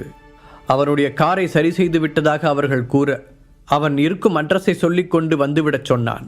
வரும்போது நிக்கிதாவின் காரில் வந்ததால் போகும்போது தன்னுடைய காரை பயன்படுத்தி கொள்ளலாம் என்று அவன் நினைத்தான். திவ்யாவை அழைத்து கொண்டு கிளம்பிய ஜீவா ஹரிஷையும் உடன் வரச் சொல்லி அழைக்க, ஹரிஷ் கார் வரும் விஷயத்தை சொல்லி அவனை போகச் சொன்னான். கொஞ்ச நேரத்தில் காரை கொண்டு வந்து விட்ட ஆள் அவனிடம் சாவியை கொடுத்து விட்டு கிளம்ப, ஹரிஷ் அந்த காருக்கு அருகில் போனான். அவன் காரில் ஏறப்போவதை பார்த்த கோகுல், இது உன்னோட ஒய்ஃப் கார் தானே, உனக்கெல்லாம் கொஞ்சம் கூட வெக்கமே இல்லைல்ல என்று மீண்டும் அவனை வம்பிழுத்தான். இது என்னோட ஒய்ஃப் காராக இருந்தாலுமே நான் அதுக்காக வெக்கப்படணும்னு அவசியம் இல்லை. ஒரு ஹஸ்பண்டோட காரை ஓட்டிட்டு போகிறதுக்கு எனக்காவது ஒய்ஃப் ஃபீல் பண்ணியிருக்காங்களா? அப்புறம் நாங்கள் மட்டும் எதுக்காக சங்கடப்படணும்? ஆனால் ரியலி சாரி, இது என்னோட சொந்த காரு.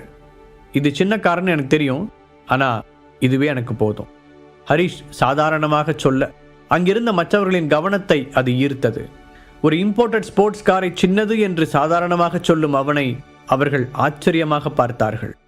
அதன் விலை எப்படியும் சில கோடிகளாவது இருக்கும் என்று அவர்களுக்கு தெரியும். நீ என்ன பெரிய பணக்கார மாதிரியே பேசுற? அப்படி பெரிய இவனா இருந்திருந்தா இந்த ஏலத்தில் எதையாவது வாங்கியிருக்கலாம்ல? கோகுல் நக்கலாக கேட்க ஹரிஷ் அவனை அலட்சியமாக பார்த்தான். அப்படி பொய்யா சீன் போடணும்னு எனக்கு எந்த அவசியமும் கிடையாது. சொல்லப்போனால் என்னோட உண்மையான ஐடென்டிட்டி என்னன்னு என்னை சுற்றி இருக்க பாதி பேருக்கு தெரியாது. ஸோ அனாவசியமாக என்னை சீண்டி பார்க்காம கொஞ்சம் நகர்ந்து போ, நான் கார் எடுக்கணும். ஹரிஷ் கையை அசைக்க கோகுல் பதிலுக்கு ஏதோ சொல்ல வாயெடுத்தான். அப்போது அங்கு ஓடி வந்த நிக்கிதா, ஷெட்ல இருந்து உங்கள் கார் வந்துருச்சா சார்? சரி இந்தாங்க, நீங்கள் சொன்ன அந்த ட்ரீம் லவர் நெக்லஸை வாங்கிட்டேன். அப்போ நான் கிளம்புறேன், நாம் கம்பெனியில் மீட் பண்ணலாம் சார் என்று சொன்னாள். அதை கேட்டு அங்கு நின்ற அக்ஷரா, உமாநாத் இருவருமே அதிர்ச்சியில் உறைய கோகுலின் நிலைமையோ அதைவிட மோசமாக இருந்தது. தேங்க்ஸ் நிகிதா. அப்புறம் உங்களுக்கு ஏதாவது வாங்கிக்க சொன்னேனே, வாங்கிக்கிட்டீங்களா? ஹரிஷ் கேட்க, எஸ் சார், எனக்கு பிடிச்ச மாதிரி ஒரு ஜுவல்லரி இருந்துச்சு, நான் அதை வாங்கிக்கிட்டேன். ரொம்ப தேங்க்ஸ். தியானா மீடியாவுக்கு உங்களை மாதிரி ஒரு சிஇஓ கிடைக்க நாங்கள் கொடுத்து வச்சிருக்கணும். நிகிதா சந்தோஷமாக பதில் சொன்னாள். அதை கேட்டு கோகுல் தலை சுற்றி கீழே விழாத குறைதான். இவன் எப்படி தியானா மீடியாவுக்கு சிஇஓ ஆனான் என்ற கடுப்புடன் அவன் கேட்க, குமரன் கொடுத்த கிஃப்டையும் அந்த நெக்லஸ் பாக்ஸையும் காருக்குள் வைத்த ஹரிஷ் திரும்பி காரின் டோரில் சாய்ந்து நின்றான். ஆமா, என்னை பற்றி உனக்கு என்ன தெரியும்னு வந்ததுலேருந்து ரொம்ப தெரிஞ்ச மாதிரியே பேசிகிட்டு இருக்க. என்ன அந்த கார்த்திக் கதை அளந்து விட்டானா? நான் ஒன்றுத்துக்குமே லாய்க்கில்லாதவன், பொண்டாட்டி காசில் உட்காந்து சாப்பிட்றவன், அவங்க குடும்பத்துக்கு பிடிச்ச சாபக்கேடு, இதைத்தானே சொன்னா? நீயும் அதை அப்படியே கேட்டுட்டு வந்து இங்கே மென்டல் மாதிரி பேசிகிட்டு இருக்க. நான் உன்னை கடைசியாக ஒரு தடவை வார்ன் பண்ணுறேன், இதோடு நிறுத்திக்கோ. ஏதோ என் ஃப்ரெண்டு அடித்ததால் நீ இந்த அளவுக்கு திமிரா நின்றுக்கிட்டு இருக்க. இதே நான் கை வச்சிருந்தேன்னு வச்சுக்கோ, அப்புறம் தாங்க மாட்ட பார்த்துக்கோ. கை கட்டி நின்ற ஹரிஷ் முகத்தை இறுக்கமாக வைத்து கொண்டு சொன்னான். ஆனால் அவனுடைய குரலும் தோரணையும் ஒரு சிங்கத்தின் கர்ஜனை போல இருந்தது. அதை பார்த்து கோகுலே அரண்டு போய்விட்டான். இனிமேலாவது அடுத்தவங்கள பற்றி ஒப்பீனியன் சொல்லிக்கிட்டு தெரியாமல் போய் உன்னோட வேலையை பாரு. அப்போவாவது நீ ஆசைப்படுற பொண்ணு உன்னை திரும்பி பார்க்க ஒரு சான்ஸ் இருக்கு. அக்ஷராவை குறிப்பாக பார்த்த ஹரிஷ் அவனுடைய முகத்தில் அடித்தது போல சொல்லிவிட்டு காரை எடுத்தான். அதற்குள் வேகமாக அவனுக்கு பக்கத்தில் வந்த அக்ஷரா, ஹரிஷ், இன்னைக்கு நீ ஃப்ரீயாக இருந்தேனா நம்ம 2 பேரும் வெளியே சாப்பிட போலாமா என்று ஆர்வமாக கேட்க, அதை கேட்டு கோகுலின் முகம் போன போக்கை பார்த்து ஹரிஷுக்கு சிரிப்பு தான் வந்தது. அவளுக்கு என்ன பதில் சொல்லலாம் என்று யோசிக்கும் போதே அவனுடைய ஃபோன் அடிக்க, அதில் வந்த பெயரை பார்த்து ஆச்சரியத்துடன் புருவத்தை உயர்த்தினான் ஹரிஷ். சாரி அக்ஷரா, எனக்கு மேலிடத்துலேருந்து அழைப்பு வந்திருக்கு, அதனால் இன்னைக்கு நாள் அவங்க கூட வர முடியாது, நாம் இன்னொரு நாளைக்கு அதை பற்றி யோசிக்கலாம் என்று சிரித்து கொண்டே சொன்னவன் அவளுடைய பதிலை கூட எதிர்பார்க்காமல் அடுத்த நொடியே காரை சர் என்று கிளப்பினான். அவர்களை தாண்டி கொஞ்ச தூரம் வந்தவன் ஃபோனை காரின் ப்ளூடூத்துடன் கனெக்ட் செய்தான். என்ன, ஒரு வழியா மேடம் கால் பண்ணிட்டீங்க போல, என் மேலே இருந்த கோபலாம் தீந்துருச்சா? விசில் அடித்து கொண்டே உல்லாசமாக கேட்டவனுக்கு எதிர்பக்கம் இருந்து மௌனம்தான் பதிலாக வந்தது. என்ன பேபி, என் கூட பேச மாட்டியா? ஹரிஷ் ஒரு மாதிரி ஏக்கத்துடன் கேட்க மறுமுனையில் விசும்பும் சத்தம் கேட்டது. உண்மையில் ஹரிஷுக்கு சந்தனா மீது பெரிதாக எந்த கோபமும் இல்லை. அவளுடைய மனநிலையை அவனால் புரிந்து கொள்ள முடிந்தது. ஆனால் அவளே புரிந்து கொண்டு வர வேண்டும் என்றுதான் இவ்வளவு நாட்களாக தன்னை கட்டுப்படுத்தி கொண்டு அமைதியாக இருந்தான். சும்மாவே சந்தனாவை அவ்வளவு நேசிப்பவனால் அவள் அழுதால் தாங்க முடியுமா? பேபி அழுறியா? ப்ளீஸ் அதை மட்டும் செய்யாத. இன்னும் கோவம் இருந்தா என்னை 2 திட்டு சேர்த்து கூட திட்டு, நான் கேட்டுக்கிறேன். அதை விட்டுட்டு அழுதுனா சத்தியமா என்னால் தாங்கிக்க முடியாது பேபி. ஹரிஷ் உணர்ச்சி பூர்வமாக சொல்ல, இப்ப மட்டும் நல்லா பேசு. பொண்டாட்டியை விட்டுட்டு போய் எத்தனை நாள் ஆச்சு? ஒரு ஃபோன், ஒரு மெசேஜ் ஏதாவது பண்ணியா? அட்லீஸ்ட் நான் எங்க போனேனாவது தெரிஞ்சுக்கிட்டியா? ஓனவ அப்படியே தொலைஞ்சு போகட்டுன்னு தானே விட்டுட்ட. சந்தனா தேம்பிக் கொண்டே சின்ன பிள்ளை போல கேட்டாள். அச்சு பேபி, உண்மையிலேயே நீ ஒரு குழந்தை தாண்டி என்று மனதிற்குள் நினைத்தவனுக்கு உதட்டோரம் புன்னகை பூத்தது. நீ என்கிட்ட சண்டை போட்டுட்டு வெளியே போனதுக்கப்புறம் உங்கள் அம்மா உன்னை அவங்க வீட்டுக்கு கூப்பிட்டாங்க. நீ அங்கே போக மாட்டேன்னு சொல்லி 5 டேஸாக தர்ஷினி வீட்டில் தங்கியிருக்க, கரெக்டா? ஹரிஷ் கிண்டலாக கேட்க, அதை கேட்டு வாயடைத்து போன சந்தனா, அது எப்படி உனக்கு தெரியும் என்றாள். வெப்பன் சப்ளையரே அந்த தர்ஷினி தானே, அவளே இப்போ என்னோட பக்கம்தான். அப்படி இருக்கும்போது எனக்கு நியூஸ் வராமல் இருக்குமா? என்று இப்போதும் மைண்ட் வாய்ஸில் பேசியவன், நீ உன்னோட ஹஸ்பண்டை பற்றி என்ன நினச்ச பேபி? நீ அந்த அண்டார்டிகாவுக்கே போய் ஒளிஞ்சுக்கிட்டாலும் என்னோட ஒரு கண் எப்போவுமே உன் மேலே தான் இருக்கு என்று உருக்கமான குரலில் சொன்னான். அப்போ இன்னொரு கண்ணு அந்த டாக்டர் மேலே இருக்குமா? உணர்ச்சி வசப்பட்டு கேட்ட சந்தனா தான் கேட்டதின் அர்த்தம் உணர்ந்து வேகமாக நாக்கை கடித்து கொண்டாள். அந்த பக்கம் இருந்து ஹரிஷின் சத்தம் கேட்காததால் பயந்து போனவள், ஹரி லைன்ல இருக்கியா என்று மெதுவாக கேட்டாள். என்று மட்டும் பதில் வர அதிலிருந்து அவன் என்ன நினைக்கிறான் என்பதை அவளால் புரிந்து கொள்ள முடியவில்லை. சாரி ஹரி, நான் அப்படி சொல்லியிருக்க கூடாது. அவள் தயக்கத்துடன் இழுக்க, அது இப்பவாவது உனக்கு புரியுதா சந்தனா என்ற ஹரிஷின் குரலில் எந்த உணர்வும் இன்றி ஒலித்தது. பேபி காணாமல் போய் அவள் பெயரைச் சொல்லி அழைப்பதை உணர்ந்த சந்தனாவின் கண்களில் மீண்டும் கண்ணீர் துளிர்த்தது. நான் வேற என்ன பண்ணட்டும் ஹரி? இந்த கொஞ்ச நாளா உன்னை சுத்தி எப்பவும் பொண்ணுங்களாவே இருக்காங்க. அவங்க எல்லாரும் உன்னை ரொம்ப அட்மையர் வேற பண்றாங்க. அதுவே எனக்கு ரொம்ப பொறாமையா இருக்கு. கூடவே பயமும் வருது. இந்த நேரத்தில் அம்மா வேற என்ன ரொம்ப கன்ஃபியூஸ் பண்ணிட்டாங்க. அதனாலதான் என்னால எதுவுமே சரியா யோசிக்க முடியல. சந்தனா மனம் விட்டு பேச அதுவே ஹரிஷுக்கு சந்தோஷமாக இருந்தது. என்னால் உன்னை புரிஞ்சுக்க முடியுது பேபி. அதே சமயம் நீயும் என் மேலே நம்பிக்கை வைக்கணும். எத்தனை பொண்ணுங்க என்னை சுற்றி இருந்தாலும் என் கண்ணு ஒன்றை மட்டும் தாண்டா தேடும். அது இத்தனை வருஷத்தில் உனக்கு புரியலனா நான் என்ன பண்ணாலும் உனக்கு தப்பாக தான் தெரியும். இப்போ என்னோடய ப்ரொஃபஷனுக்கு நான் பொண்ணுங்க பையங்கன்னு வித்தியாசமெல்லாம் பார்த்துட்ருக்க முடியாது. எல்லாருமே எனக்கு ஃப்ரெண்ட்ஸ் தான். நான் அப்படி தான் அவங்கள பார்க்குறேன். அதை மட்டும் நீ புரிஞ்சுக்கிட்டேன்னா அதுவே எனக்கு போதும். ஹரிஷ் அழுத்தமாக கூற சந்தனா அமைதியாக கேட்டுக்கொண்டாள். அதற்குள் இன்னொரு லைனில் கயல்வெளி அழைத்து கொண்டே இருக்க, இப்போதான் பிருந்தா விஷயத்தில் சந்தனாவை சமாதானப்படுத்திட்டு இருக்கேன். இப்போ எதுக்கு இந்த ஏசிபி வேற கூப்பிட்டுட்டே இருக்கான்னு தெரியலையே.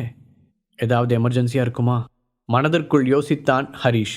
அதற்குள் சந்தனா ஏதோ சொல்வது கேட்க அதை கவனித்தான். ஹரி, நீ என்ன மிஸ் பண்ணியா என்ற சந்தனாவின் குரல் கொஞ்சலாக ஒலித்தது. அது இல்லாமையா பேபி, பகல் ஃபுல்லாக அப்பா அம்மாவை பார்க்க ஹாஸ்பிட்டல் ஆஃபீஸ்னு டைம் எப்படியோ போயிடும். நைட்டில் நான் உன்னை விட்டு பிரிஞ்சிருந்ததே இல்லையா, அப்போ தான் ரொம்ப கஷ்டமாக இருக்கும். ஹரிஷ் சொல்ல சந்தனாவிடமிருந்து ஒரு பெரும் மூச்சு வெளிப்பட்டது. அது சரி பேபி, இவ்வளோ நாளாக பிடிவாதமாக இருந்த, இன்னைக்கு எப்படி மனசு மாதிரி கால் பண்ண? ஹரிஷ் கேட்க சந்தனாவிற்கு கொஞ்ச நேரம் முன்பு தர்ஷினியோடு நடந்த உரையாடல் ஞாபகம் வந்தது. ஹரிஷை பிரிந்து வந்த சோகத்தில் சந்தனா கன்னத்தில் கை வைத்து அமர்ந்திருக்க தர்ஷினி வந்து அவள் பக்கத்தில் உட்கார்ந்தாள். இப்படியே எத்தனை நாள் இருக்கிறதா ஐடியா? தர்ஷினி கேட்க புரியாமல் நிமிர்ந்து பார்த்த சந்தனா, என்ன சொன்ன? அவள் லேசான படபடப்புடன் கேட்க, இல்லை ஹரிஷ் கூட சண்டை போட்டுட்டு வந்துட்டு எப்போ பார்த்தாலும் கப்பல் கவுந்து போன மாதிரி உட்கார்ந்துருக்கியே, இதுக்கு பேசாமல் அவர் கூடவே பேசி பிரச்சனையை தீர்த்துக்கலாம்ல என்று சிரித்துக்கொண்டே கேட்டாள் தர்ஷினி. ஏன், அவன் முதல்ல ஃபோன் பண்ணி பேசலாம்ல? சந்தனாவின் வார்த்தைகள் கோபமாக வந்து விழ, ஹரிஷ் அவன் மேலே சந்தேகப்பட்டு சண்டை போட்டு போனாரு. பதிலுக்கு தர்ஷினியின் கேள்வி கூர்மையாக வெளிப்பட்டது. அதை கேட்டு சந்தனா திகைப்புடன் அவளை பார்த்தாள். ஏன் சந்தனா, தெரியாம தான் கேட்குறேன். உங்க அம்மாவுக்கு இப்போவா ஹரிஷை பிடிக்காது? எப்போவுமே அவங்க ஹரிஷை விட்டுட்டு வாந்தானே சொல்லிக்கிட்டு இருந்தாங்க. அவ்வளோ ஏன், நான் கூட அவர் வேண்டாம் டிவோர்ஸ் பண்ணிட்டு தானே சொன்னேன். அப்போல்லாம் எங்கள் பேச்சை கேட்க மாட்டேன்னு பிடிவாதமாக இருந்துட்டு இப்போ உங்கள் அம்மா சின்னதாக ஒரு தீக்குச்சியை கொளுத்தி போடவும் நீ இப்படி மனசு மாறலாமா? நிதானமாக ஒவ்வொரு வார்த்தையாக அழுத்தி கேட்டாள் தர்ஷினி. அதிலிருந்த நியாயம் புரிய சந்தனா அமைதியாக தலை குனிந்து அமர்ந்திருந்தாள். முன்னாடி ஹரிஷ் எந்த வேலையும் இல்லாமல் இருந்தப்போ அவர் சரியாயிடுவார்னு முழு மனசாக சப்போர்ட் பண்ண ஆள் நீ. இப்போ உனக்காக அவர் எவ்வளோ சேஞ்ச் ஆயிருக்காருன்னு நம்ம 2 பேருக்குமே நல்லா தெரியும். இந்த நேரத்தில் இந்த சின்ன விஷயத்துக்கெல்லாம் சந்தேகப்பட்டு கோபிச்சுக்கிட்டு வந்தேன்னா கடைசியில் உங்கள் அம்மா ஆசைப்பட்ட மாதிரியே நடந்துடும். தர்ஷினி கூற சந்தனா அவளை ஆச்சரியமாக பார்த்தாள். நீ எப்படி இந்த மாதிரிலாம் பேச கற்றுக்கிட்ட? எப்போவுமே ஹரிஷுக்கு ஆப்போசிட்டாக தானே ஸ்டாண்ட் எடுப்ப? குழப்பத்துடன் சந்தனா கேட்க தர்ஷினி அவளை பார்த்து மெதுவாக சிரித்தாள். அதுக்கு காரணமே உன்னோட ஹஸ்பண்ட் தான். அவ்வளோ பெரிய ஆள் எப்படி இவ்வளோ நாள் எதுவுமே இல்லாத ஒருத்தர் மாதிரி எங்களோட ஏச்சு பேச்செல்லாம் கேட்டுக்கிட்டு இருந்தாருங்கிறதே எனக்கு ஒரு பெரிய இன்ஸ்பிரேஷன் தான். அவரோட உண்மையான அடையாளம் தெரிய வந்ததுக்கு அப்புறம் தான் நான் இவ்வளோ நாள் எந்த அளவுக்கு மெச்சூரிட்டி இல்லாமல் நடந்துக்கிட்டேன்னு புரிஞ்சுது. இப்போ கூட நான் செஞ்ச எல்லாத்தையும் மறந்துட்டு எனக்கு ஒரு புது லைஃபையே உருவாக்கி கொடுத்துருக்காரு. ஆனால் இதெல்லாம் இப்போ உன்கிட்ட சொல்ல முடியாது. ஹரிஷா எப்போ மனசு வந்து சொல்கிறாரோ அப்போ நீ தெரிஞ்சுக்கோ என்று மனதிற்குள் நினைத்தவள், சரி அதை விடு, உன்கிட்ட எனக்கு ஒரே ஒரு குவெஸ்டன் தான் இருக்குது. இப்போ உனக்கு என்ன பிரச்சனை? அந்த டாக்டர் ஹரிஷோட ஃப்ரெண்ட்லியாக பழகிறது உன் பிரச்சனையா, இல்லை அந்த பொண்ணு உன் மாமனார் மாமியார் கூட க்ளோஸாக பழகிற மாதிரி உன்னால் பழக முடியலங்கிறது காரணமா? தர்ஷினி நேருக்கு நேராக கேள்வி கேட்க சந்தனா என்ன பதில் சொல்வதென்று தெரியாமல் முழித்தாள். முன்னாடி இருக்கிறதான் பிரச்சனைனா நீ தான் உன்னோட பார்வையை மாற்றிக்கணும். ஏன் உனக்கு பசங்க ஃப்ரெண்ட்ஸே இல்லையா? அதை என்னைக்காவது ஹரிஷ் சந்தேகமாக பார்த்துருக்காரா? தர்ஷினியின் அந்த கேள்வி சந்தனாவின் கன்னத்தில் ஓங்கி அரைந்தது போல இருந்தது. அசோக் நகை வாங்கி கொடுத்த போதும் சரி, அதன் பிறகு ஹரிஷை விட்டு வரச் சொல்லி அவளை டார்ச்சர் செய்த போதும் சரி, ஹரிஷ் அவளை ஒரு வார்த்தை கூட சந்தேகமாக கேட்டதில்லை. அப்போதுதான் ஹரிஷுக்கும் தனக்கும் உள்ள வித்தியாசம் புரிய சந்தனாவின் கண்களில் நீர் நிரம்பியது. இதை நீ அழுகிறதுக்காக நான் சொல்லலை சந்தனா. சப்போஸ் உனக்கு 2வது காரணமும் பிரச்சனையாக இருந்தா அப்பவும் மாற்றிக்க வேண்டியது ஒன்று தான். இப்போ கூட ஒன்றும் லேட் ஆகலை. நீ ஹரிஷோட அப்பா அம்மா கூட நல்லா பழக ஆரம்பி. அப்போ உனக்கு இந்த இன்செக்யூரிட்டி ஃபீல் வராது. என நம்பு என்றாள் தர்ஷினி. எப்போதுமே சந்தனாவின் நல்லதை விரும்பும் அவள் இந்த முறையும் அவளுடைய நல்லதுக்காக மட்டுமே பேசினாள். நீ என்னோட ஃப்ரெண்டாக கிடைக்க நான் ரொம்ப கொடுத்து வச்சிருக்கணும் தர்ஷு என்ற சந்தனா அவளை கட்டி கொள்ள, ஐயோ நான் ஹரிஷ் இல்லம்மா, இவ்வளோ டைட்டாக இருக்கிற, நான் உன்னோட ஒரே பாவப்பட்ட ஃப்ரெண்டு தர்ஷினி என்று அவள் விளையாட்டாக பேசி சந்தனாவின் மனநிலையை மாற்றினாள். அன்னைக்கு நான் ஹரிஷ் வேணான்னு சொன்னதும் உன்னோட நல்லதுக்காக தான். இப்போ அவர் தான் உனக்கு பெஸ்ட் ஹஸ்பண்டுன்னு சொல்கிறதும் உனக்காக தான் என்று ஆழமான குரலில் கூறினாள். அதற்கு பின்னால் இருந்த முழுமையான அர்த்தம் புரியாவிட்டாலும் அன்றைக்கு ஹாஸ்பிட்டலில் நடந்த பிரச்சனையில் தப்பு தன்மேல்தான் என்பதை சந்தனா புரிந்து கொண்டாள். அதனால்தான் மனம் மாறி இப்போது ஹரிஷுக்கு ஃபோன் செய்து பேசிக்கொண்டிருந்தாள். சந்தனா நடந்ததை சொல்லி முடிக்க ஹரிஷுக்கு தர்ஷினியை நினைத்து பெருமையாக இருந்தது. சந்தனாவிற்கு துணையாக அவளை தேர்ந்தெடுத்தது சரியான முடிவுதான் என்று நினைத்தான் அவன். அதற்குள் மீண்டும் மீண்டும் கயல்விழியிடமிருந்து ஃபோன் வர, இவனுக்கு டிவோர்ஸ் வாங்கி கொடுக்க விடமாட்டா போலையே என்று புலம்பியவன், சாரி பேபி, எனக்கு ஒரு செகண்ட் கால் வந்துக்கிட்டே இருக்கு, நான் உங்ககிட்ட நைட் பேசுகிறேன் என்று ஃபோனை கட் செய்தான். அவ்வளவு நேரம் இருவரும் பேசிய போதும் கடைசி வரை அவளை வீட்டுக்கு வா என்று அவன் கூப்பிடவே இல்லை. அவளும் வருகிறேன் என்று சொல்லவில்லை. ஃபோனை வைத்த பிறகுதான் இருவருக்கும் அந்த ஞாபகமே வந்தது. அதற்குள் கயல்விழி மீண்டும் அழைக்க தலையை உதறிய ஹரிஷ் அந்த காலை ஆன் செய்தான். என்ன ஏசிபி மேடம், விடாமல் கால் பண்ணிக்கிட்டே இருக்கீங்க, என்னோட உதவி ஏதாவது அர்ஜென்ட்டாக தேவைப்படுதா? ஹரிஷ் விளையாட்டாக கேட்க, ஹரிஷ் நீ எங்க இருக்க, உடனே நான் சொல்ற இடத்துக்கு வா என்று சொன்ன கயல்விழி தீபக்கின் 5 ஸ்டார் ஹோட்டல் பெயரை கூறினாள். அவளுடைய குரலில் ஒரு அவசரம் தெரிய ஹரிஷ் நெற்றியை சுருக்கினான். இவ இப்படி சும்மாலாம் நம்மளை கூப்பிட மாட்டாளே, இப்போ என்ன 7:30 குட்டி வச்சிருக்கான்னு தெரியலையே, சரி நேர்லேயே போய் என்னன்னு பார்ப்போம் நினைத்த ஹரிஷ் தீபக்கின் ஹோட்டலை நோக்கி காரை திருப்பினான். அடுத்த அரை மணி நேரத்தில் கயல்விழி முன்னால் அமர்ந்திருந்தவன் அவள் ஆர்டர் செய்து வைத்திருந்த ஜூஸை எடுத்து முதலில் குடித்தான். இங்கே ஒருத்தி கவலையோடு உட்கார்ந்துருக்கேனே, என்கிட்ட என்ன ஏதுன்னு கேட்கணும்னு தோணுச்சா உனக்கு? வந்த உடனே ஜூஸ் எடுத்து குடிக்கிறதா முக்கியமா உனக்கு? கயல்விழி கோபத்தோடு கேட்க ஹரிஷ் அவளை பார்த்து சத்தமாக சிரித்தான். சந்தனா அவனுடன் பேசிவிட்டதால் பழையபடி அவன் சந்தோஷமாக மாறியிருந்தான். ஃபேமஸான ஐபிஎஸ் ஆஃபீஸர்னா அப்படிதான், அவங்களுக்கு 1008 கவலை இருக்க தான் செய்யும். அதெல்லாம் என்னன்னு போய் கேட்டுட்டு இருக்க முடியுமா? அலட்சியமாக சொன்ன ஹரிஷை வெட்டவா குத்தவா என்பது போல பார்த்தாள் கயல்விழி. ஹரிஷ், இந்த விளையாட்டெல்லாம் விடு, உன்கிட்ட ஒரு முக்கியமான விஷயம் பேசணும், நான் சொல்றதை கொஞ்சம் கவனமாக கேளு. கயல்விழி சீரியஸாக சொல்லுங்க ஆஃபீஸர் மேடம், அதுக்காக தானே வந்திருக்கேன் என்று ஹரிஷ் நேராக அமர்ந்து அவள் சொல்வதை கூர்ந்து கவனித்தான். நீ மிரியட்ஸ் அப்படிங்கிற அண்டர்வேர்ல்ட் கேங்கை பற்றி எப்பயாவது கேள்விப்பட்டிருக்கியா? கயல்விழி கேட்க ஹரிஷ் குடித்து கொண்டிருந்த ஜூஸ் புறையேற ஒரு அதிர்வுடன் அவளை பார்த்தான். என்னடா அது, இப்போதான் அவங்க கேங்கில் ஒருத்தரை காப்பாற்றிட்டு வந்தேன், அதுக்கப்புறம் குமரன் சொல்லி அவங்கள பற்றி கேள்விப்பட்டேன், இப்போ என்னடானா இவ்வளோ அதை பற்றியே கரெக்டாக கேட்குறா? இது கோயின்சிடன்ஸா இல்லை இதில் நமக்கு யூஸ் ஆகிற மாதிரி ஏதாவது பெரிய விஷயம் இருக்கா? ஹரிஷின் சிந்தனை பல திசைகளில் ஓடியது. அவனையே பார்த்து கொண்டிருந்த கயல்விழி, ஏன் அந்த பேரை கேட்ட உடனே நீ இவ்வளோ ஷாக் ஆகிற? அந்த கேங்கை பற்றி முன்னாடியே உனக்கு தெரியுமா என்ன என்றாள். அவளுடைய போலீஸ் பார்வை கூர்மையாக அவனை எடை போட்டது. அதெல்லாம் இல்லையே, நீ திடீர்னு கேட்கவும் எனக்கு ஒன்றுமே புரியல, அதான் அப்படி ஆயிடுச்சு. சரி, எதுக்காக அந்த கேங்கை பற்றி பேச்சு எடுத்த? கேட்டவனின் குரலில் ஆர்வம் வெளிப்படையாக தெரிந்தது. நீ அவங்களில் ஒரு ஆளாக சேரணும், அதுக்கு ரெடியாக இருக்கியா? கயல்விழி நேரடியாக கேட்க ஹரிஷின் கையில் இருந்த டம்ளர் நழுவியது. கடைசி நொடியில் அதை கேட்ச் பிடித்தவன், என்கிட்ட விளையாடுறதானே, உங்கள் போலீஸ்லேயே நிறைய வெல் ட்ரெயின்ட் ஆஃபீஸர்ஸ் இருப்பாங்களே, அப்படி இருக்கும்போது இதுக்கு நான் எப்படி ஹெல்ப் பண்ண முடியும்? ஹரிஷ் நம்ப முடியாமல் கேட்டான். உனக்கு எந்த ஸ்பெஷல் ட்ரைனிங்கும் இல்லாததுனால தான் நீ இதுக்கு கரெக்டாக இருப்பேன்னு நினைக்கிறேன். உன்னால தான் அங்கே இயல்பாக இருக்க முடியும். இத்தனை நாள் நான் உன்னை கவனித்ததில் நீ தான் அதுக்கு பர்ஃபெக்டான ஆள்னு என்னோட உள் மனசு சொல்லுது. கயல்விழி உறுதியாக சொல்ல ஹரிஷ் என்ன பதில் கூறுவதென்று தெரியாமல் குழப்பத்துடன் அவளை பார்த்தான். ஹரிஷ், அவங்க இப்போ சென்னையிலையும் ஒரு பிரான்ச் ஓப்பன் பண்ண போகிறதா சீக்ரெட் ஏஜென்ட் கிட்ட இருந்து எங்களுக்கு நியூஸ் வந்திருக்கு. அது உண்மையாக இருந்தால் நம்ம ஸ்டேட்டுக்கே பெரிய தலைவலியாக முடியும். அதனால் அவங்க இங்கே நல்லா கால் ஊன்றதுக்கு முன்னாடி நாங்கள் அவங்கள பிடிக்கணும்னு எங்கள் சுப்பீரியர்ஸ் கிட்ட இருந்து ஆர்டர் வந்திருக்கு. இதை மட்டும் நாங்கள் செய்யலைன்னா 2 மாதத்தில் மூட்டை முடிச்செல்லாம் கட்டிட்டு மொத்தமாக கிளம்ப வேண்டியதுதான். அதனால தான் உங்ககிட்ட ஹெல்ப் கேட்குறேன். உன்னோட டேலண்ட் என்னன்னு எனக்கு நல்லாவே தெரியும். கண்டிப்பாக உன்னால் அந்த கேங்கில் ஒரு ஆளாக கலக்க முடியும்.